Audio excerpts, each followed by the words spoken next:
मामा म्हणजे माहेरच्या घरातलं असं एक प्रेमळ नातं ज्यात नेहमीच आपुलकी, लाड आणि जिव्हाळा मिळतो. लहानपणापासून मामांनी दिलेलं प्रेम आणि प्रत्येक वेळी हक्काने केलेली विचारपूस या सगळ्यांची किंमत शब्दात सांगता येणार नाही.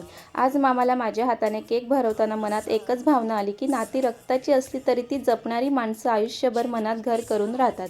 देवाकडे एवढीच इच्छा आहे की माझ्या मामांना नेहमी सुख, समाधान आणि उत्तम आरोग्य मिळावं आणि त्यांच्या चेहऱ्यावरचं हे हसू कायम असंच राहावं.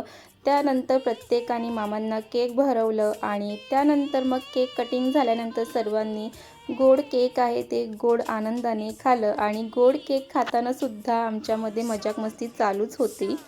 त्यानंतर सगळ्यांना एक-एक करून केक देत होती आणि खरंच इतका आनंद वाटत होता, की सगळ्यांना असं एकत्र बघून. कारण आताच्या धावपळीच्या लाईफमध्ये तर सगळ्यांना एकत्र येणं आता जमत नाही. पण असे छोटे-छोटे क्षणच असतात, की आपल्याला एकत्र घेऊन येत असतं आणि सगळे एकत्र आल्यानंतर तर खरंच घरातलं वातावरणच पूर्ण चेंज होऊन जातं. सगळं गप्पा, गोष्टी, लहानपणीच्या त्या आठवणी, सगळ्या भाऊ-बहिणींच्या चेहऱ्यावरचा आनंद, हे सगळं काही सांगून जातं. आणि आपण कितीही मोठे झालो तरी लहानपणीच्या आठवणी नेहमी आपल्या मनामध्ये कायम असतात आणि ते सगळं आठवलं की चेहऱ्यावरचा आनंद काही वेगळाच होऊन जातो.